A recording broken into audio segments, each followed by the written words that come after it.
Kompetensi dasar menjelaskan keterkaitan antara struktur, fungsi, dan proses serta kelainan atau penyakit yang dapat terjadi pada sistem regulasi manusia, saraf, endokrin, dan penginderaan. Terdiri dari sistem saraf, mengatur pengiriman pesan cepat melalui sel saraf untuk merangsang pergerakan bagian-bagian tubuh sebagai respon terhadap perubahan lingkungan.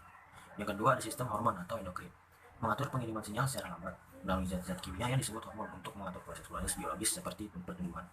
Lalu ada indera, merupakan reseptor atau penerima rangsang dari luar tubuh, seperti cahaya, sentuhan, aroma, dan rasa. Lalu ada gerak, merupakan reaksi terhadap rangsang.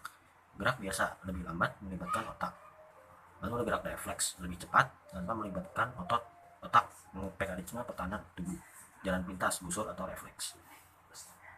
Adapun rangsang, vesikular sinapsis ke membran prasinaps. Lalu membran melebur neuron. Adapun sistem saraf, yang pertama itu ada sel saraf atau neuron, memiliki struktur yang mempengaruhi mekanisme pengantaran rangsang, menentukan terjadinya gerak balik biasa maupun refleksi. Adapun susunan saraf, yaitu sistem saraf otak dan tulang belakang, dan juga sistem saraf tepi atau saraf sadar dan saraf tak sadar. Lalu yang pertama ada neuron, dendrit, serabut pendek dan bercabang-cabang yang merupakan penjualan badan sel pada badan sel, berfungsi menerima dan menghantarkan rangsangan dari luar ke badan sel saraf. Adapun neuron, badan sel, bagian paling besar terdapat sitoplasma, inti sel, dan mitokondria, berfungsi meneruskan rangsang akson.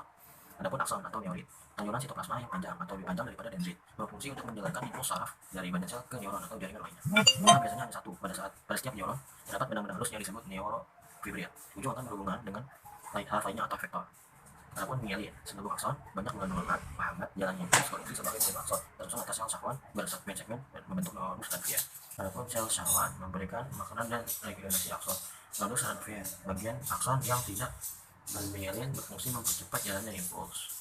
Adapun sinapsis, pertemuan serabut saraf dengan saraf lainnya atau efektor. Adapun sinapsis terdiri dari bongkol sinapsis, celah sinapsis, dan juga dendrit. Bagaimana rasa panas dapat menjalar? Oke, skema perjalanan impuls dibagi beberapa. Yang pertama impuls, kedua reseptor indera, yang kedua neuron sensorik, selanjutnya masuk ke syaraf pusat atau interneuron. Nah, selanjutnya ke neuron motorik, baru ke efektor, dan yang terakhir adalah tanggapan. Berdasarkan bentuknya, neuron dibedakan menjadi yang pertama, unipolar, satu cabang pada badan sel syaraf, cabang terbelah menjadi dua seperti huruf T, satu sebagai dendrit, satu sebagai akson, berperan sebagai neuron sensorik. Yang kedua, neuron bipolar, mempunyai dua cabang di dua sisi badan sel, biasanya berbentuk oval, berperan sebagai interneuron. Yang ketiga ada neuron multipolar, satu akson, banyak dendrit, berperan sebagai neuron motorik. Berdasarkan fungsinya, dalam membawa rangsang, neuron dibedakan menjadi yang pertama, neuron sensorik, yang dari reseptor ke sistem syaraf pusat. Yang kedua, neuron motorik, dari sistem syaraf pusat ke efektor. Yang ketiga, neuron konektor atau interneuron, menghubungkan syaraf sensorik dan motorik di sistem syaraf pusat. Oke, selanjutnya indikator. Yang pertama, menjelaskan struktur dan fungsi syaraf, endokrin, dan indera. Selanjutnya adalah menjelaskan proses bekerjanya syaraf, endokrin, dan indera. Yang ketiga, mendeskripsikan progres regulasi syaraf, endokrin, dan indera. Keempat, memprediksi penyebab terjadinya kelainan atau penyakit yang terjadi pada syaraf, endokrin, dan indera.